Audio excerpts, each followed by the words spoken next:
นี่มาเบิ่งผู้เฒ่าผู้แก่เพิ่นห่อข้าวต้มเนาะ ถ้าฉันตื่นแล้ว มาเบิ่งเพิ่นห่อข้าวต้มหยังคือกะทิบ่กะทิเนาะกะทิมีข้าวมีถั่วเหลืองเนาะ บ่ของคนวัวถือหัวนัวเนื้อหน้าโมอะไรหัวห้องเนาะ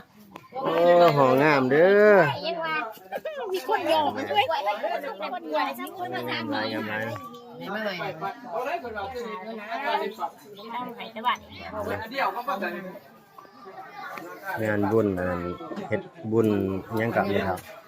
บุญหยังกับเอากระดูกพระธาตุเนาะกระดูกพระธาตุเนาะต้องไม่เท่าเก็บเนา